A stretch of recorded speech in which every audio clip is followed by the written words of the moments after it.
अस्सलाम वालेकुम स्टूडेंट्स। बच्चों, आज हम पढ़ेंगे laser. Laser is the acromion for light amplification by stimulated emission of radiation. ये लेज़र जो है ये इस चीज़ की एब्रीवेशन है। ये देखें, light amplification by stimulated emission of radiation. तो हम इसमें LASER लेते हैं जो कि लेज़र को शो करता है। लेज़र लाइट आप लोगों ने देखी भी होगी, जो है हमने लैब में भी इसकी जो है कुछ प्रेजेंटेशन लगाई हुई है और एग्ज़िबिशन पे भी इसकी प्रेजेंटेशन दी थी। वैसे लेज़र लाइट जो है इसके कुछ इफ़ेक्ट्स जो हैं वो नज़र भी आ रहे थे। वो हमारे एक लैब के अंदर पिलर है, वो उसमें दिखाए हुए हैं। आप लोगों ने सबने देखी होगी, बच्चों के पास छोटी छोटी खिलौनों के लिए भी होती हैं। और वैसे भी कहीं कहीं कोई किसी ने कोई सेरेमनी करनी हो या लाइट्स लगाते हैं, जैसे वो ईद मिलादुन नबी पे लगाते हैं, तो वो दूर तक जिसका इम्प्रेशन जाता है तो वो लेज़र लाइट लगाई जाती है। अभी हम उसकी डिटेल पढ़ेंगे। As the name indicates, the lasers are used for producing an intense monochromatic and unidirectional coherent beam of visible light. यही ख़ास प्रॉपर्टीज़ हैं जो कि सिंपल लाइट की नहीं होती बल्कि लेज़र लाइट की होती हैं, जो यहाँ पे लिखी हुई हैं कि intense monochromatic and unidirectional coherent beam. Intense मतलब इसकी इंटेंसिटी आम लाइट से ज़्यादा होती है। मोनोक्रोमेटिक का मतलब है कि इसकी जितनी भी वेव्स एक बीम के अंदर होंगी उन सब की वेवलेंथ सेम होगी। यूनी डायरेक्शनल, एक ही डायरेक्शन में मूव करती हैं। अगर आप देखें, बल्ब से जो लाइट निकलती है या सिंपल लाइट जो होती है वो चारों तरफ फैल जाती है, लेकिन लेज़र लाइट देखें स्ट्रेट लाइन की फॉर्म में बहुत दूर तक जा रही होती है। कोहेरेंट बीम का मतलब है कि इसका फेज चेंज नहीं होता। मतलब इसका भी यही है कि अगर एक वेव जो है उसका क्रेस्ट है तो दूसरी वेव का भी क्रेस्ट होगा, यानी एक 90 एंगल पे है तो दूसरी भी 90 एंगल पे ही होगी। और विजिबल लाइट ये हमें विजिबल नज़र आती है। इसके डिफरेंट कलर्स हैं, इनविजिबल भी होती है, लेकिन हाँ विजिबल हमारी जो है वो ऑब्जर्वेशन में आ जाती है। विजिबल में हम ग्रीन लाइट मोस्टली देखते हैं, ग्रीन कलर की लेज़र। रेड में भी होती हैं, बाकी कलर्स में भी होती हैं।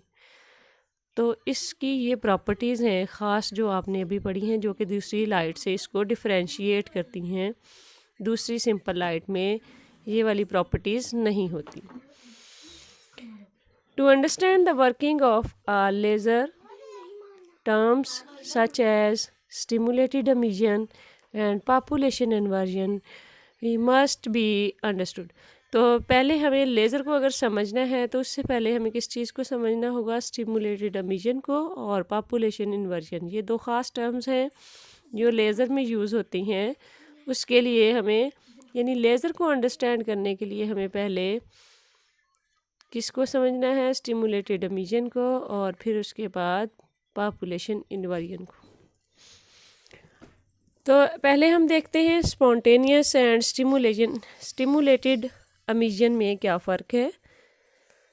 Consider a sample of free atoms of some of which are in the ground state with energy E1। कि हमने कुछ एटम्स जो हैं वो लिए जो कि अपनी ग्राउंड स्टेट का मतलब है एटम अपनी नॉर्मल हालत में है, उसके इलेक्ट्रॉन जो हैं वो उसकी फर्स्ट एनर्जी स्टेट में हैं, जिसको हम ग्राउंड स्टेट कहते हैं, एक्साइटेड स्टेट में नहीं है। और ग्राउंड स्टेट को E1 कहा है and some in the excited state. और इसमें से कुछ ऐसे हैं जो कि एक्साइटेड स्टेट में हैं, मतलब E2 हायर एनर्जी स्टेट में है। E1 उसकी नॉर्मल स्टेट है, यानी ये वो ऑर्बिटल है जो न्यूक्लियस के करीब नॉर्मल होता है। जब इलेक्ट्रॉन अपने ग्राउंड स्टेट के ऑर्बिटल से, यानी फर्स्ट क्लोजेस्ट जो होता है न्यूक्लियस के, उस ऑर्बिटल से जंप करके उससे हायर ऑर्बिटल में चला जाता है, तो हम कहते हैं कि वो E1 एनर्जी स्टेट से E2 एनर्जी स्टेट में यानी एक्साइटेड स्टेट में चला गया है। जैसे यहाँ पे फिगर में आपको नज़र आ रहा है, E1 जो है वो लोअर एनर्जी स्टेट है और E2 जो है वो हायर एनर्जी स्टेट है। तो एटम के कुछ इलेक्ट्रॉन जो हैं वो अपनी नॉर्मल स्टेट में है, E1 में है, और कुछ हायर स्टेट में है। The photon of energy HF is equal to E2 minus E1 are incident on this sample. अब यहाँ पे एक एनर्जी का फोटोन किसी भी फॉर्म में वो हो सकता है, लाइट की फॉर्म में या किसी भी फॉर्म में। जो फोटोन है वो इलेक्ट्रोमैग्नेटिक रेडिएशन का वो यहाँ आता है, और उस फोटोन की एनर्जी कितनी होती है इन दोनों एनर्जी लेवल के डिफरेंस के बराबर, यानी E2 माइनस E1 के बराबर। These incident photons can interact with atoms in two different ways। अब ये जो फोटोन बाहर से आता है ये दो तरीक़ों से इंटरेक्ट करता है, जैसे आपको इस फिगर में नज़र आ रहा है। The incident photon is absorbed bye, first में अगर हम देखें इंसिडेंट फोटोन जो है, फर्स्ट वाली कंडीशन जो थी उसमें आपका जो सैंपल है वो अपनी नॉर्मल स्टेट में है, यानी E1 में उसका इलेक्ट्रॉन है। तो यहाँ पे जब फोटोन बाहर से आके स्ट्राइक करता है तो उससे ये इफ़ेक्ट आता है कि ये एनर्जी फ़ोटोन की एब्जॉर्ब कर लेता है, और फोटोन की जब एब्जॉर्ब एनर्जी होती है तो यहाँ पे जो इलेक्ट्रॉन होता है उसको इतनी एनर्जी मिल जाती है जो दोनों एनर्जी लेवल्स के डिफरेंस के बराबर है। तो फिर ये इलेक्ट्रॉन E1 स्टेट से जंप करता है और E2 स्टेट में चला जाता है।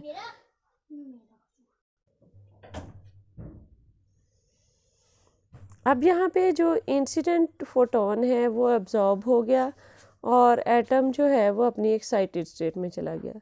This process is called induced absorption, क्योंकि यहाँ पे इलेक्ट्रॉन जो है, सॉरी फोटोन जो है वो एब्जॉर्ब हो गया। ठीक है, नेक्स्ट जो है सेकंड पार्ट में देखें, इसमें क्या होता है जब हम दूसरे की बात करते हैं, इसको स्टिमुलेटेड एब्जॉर्प्शन भी कहते हैं, इंड्यूस्ड एब्जॉर्प्शन भी कहते हैं। अब नेक्स्ट जो है हम ये करते हैं कि जो सैंपल है वो ऑलरेडी एक्साइटेड स्टेट में है। अब जब फोटोन उसके साथ आके स्ट्राइक करता है और वो फोटोन जो है उसकी एनर्जी सेम उसी तरह E2 माइनस E1 के बराबर है, तो फिर क्या होता है, फिर इलेक्ट्रॉन जो है वो अपनी E2 स्टेट से जंप करता है और E1 स्टेट में आ जाता है, और एक फोटोन जो है वो आगे चला जाता है। अब इसमें क्या होता है, मतलब आप देखें जो असल में जो इलेक्ट्रॉन होता है जब वो E2 स्टेट में चला जाता है वो उसकी अनस्टेबल स्टेट होती है, वो उसकी स्टेबल स्टेट नहीं होती, तो उसने खुद ब खुद भी वापस आना होता है E1 स्टेट में। जब वो खुद ब खुद वापस आ जाता है उसको हम कहते हैं स्पॉन्टेनियस एमिशन। और अगर वो खुद ब खुद वापस नहीं आता बल्कि हमने उसको खुद एक फोटोन दे दिया, वो फोटोन जो है वो जब गुजरता है तो वो उसको स्टिमुलेट करता है, जो कि E2 स्टेट में इलेक्ट्रॉन बैठा हुआ है, और वो इलेक्ट्रॉन उसकी वजह से क्या करता है, वो जंप करके बैक E1 स्टेट में आता है। और इस तरह एक फोटोन तो वो जो हमने बाहर से स्ट्राइक करवाया था, और एक फोटोन जो है वो दोनों एनर्जी लेवल के डिफरेंस के बराबर यानी निकलता है इस सैंपल से। यानी E2 स्टेट से जब E1 स्टेट में इलेक्ट्रॉन आता है तो जितनी एनर्जी उसने एब्जॉर्ब की थी E1 से E2 में जाने के लिए, वो एनर्जी का उसने फोटोन जो है वो बाहर निकाल दिया। इस तरह एक फोटोन से दो फोटोन जो हैं वो आपने एक फोटोन से ट्राई करवाया, लेकिन आपको उसी सेम जो वेवलेंथ और सेम एनर्जी का आपको दो फोटोन मिल गए। यानी इस तरह जो है डबल जो है वो आपके पास वेव बन गई, डबल फोटोन हो गया। तो ये वाला जो प्रोसेस है इसको इंड्यूस्ड एमिशन या स्टिमुलेटेड एमिशन कहते हैं।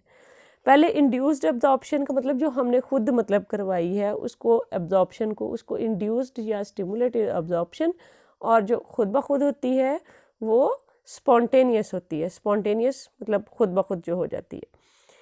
तो इस तरह से ये आपको प्रोसेसेस जो है वो दोनों का फ़र्क समझ आ गया होगा। नेक्स्ट हम चलते हैं, अगेन यहाँ से रीडिंग करते हैं। In figure 20.9 the incident photon is absorbed by an atom in the ground state even thereby leaving the atom in excited state।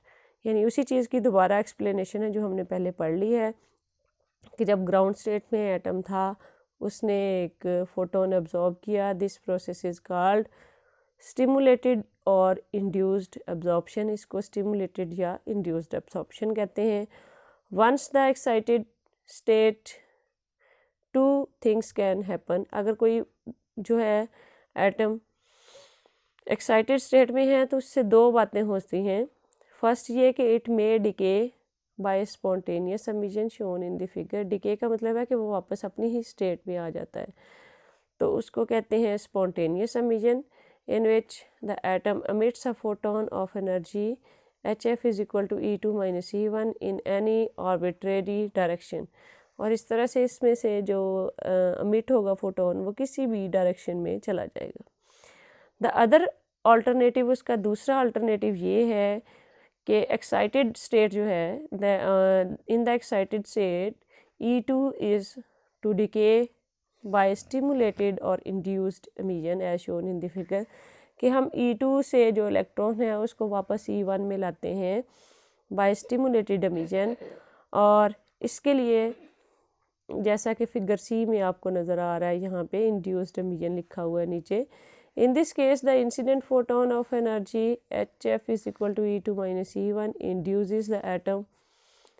induces the atom to decay by emitting a photon that travels in the direction of the incident photon। इस तरह से जो नया emit होता है photon वो incident photon की direction में ही ट्रैवल करता है।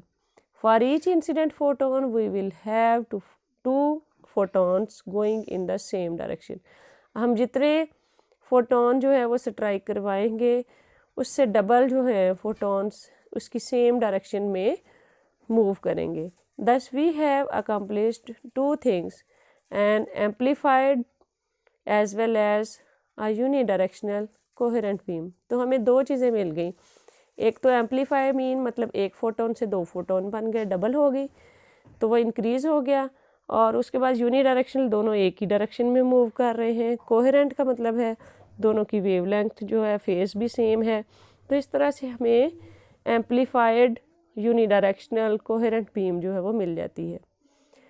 For a practical point this is possible only if there is more stimulated or induced emission than the spontaneous emission। This can be achieved as described in the next section। कि practically अगर हम देखें तो ये तब possible होगा अगर हमारे पास, यानी हम चाहते हैं कि हमें स्टिमुलेटेड बीम जो है वो मिल जाए, यूनिडायरेक्शनल बीम मिल जाए, तो उसके लिए हमारे पास स्पॉन्टेनियस एमिशन की निस्बत जो स्टिमुलेटेड एमिशन है वो फोटोन ज़्यादा होने चाहिए। इस तरह से जो फैलने वाली लाइट होगी उसकी निस्बत जो एक ही डायरेक्शन में जाने वाली होगी वो ज़्यादा मिल जाएगी, तो फैलने वाली लाइट जो है वो थोड़ी मिलेगी। तो इस तरह से हम अपनी रिक्वायरमेंट की बीम जो है वो ले सकते हैं, और वो हम नेक्स्ट सेक्शन में अभी यानी आगे जो आने वाला पार्ट है उसमें हम पढ़ेंगे।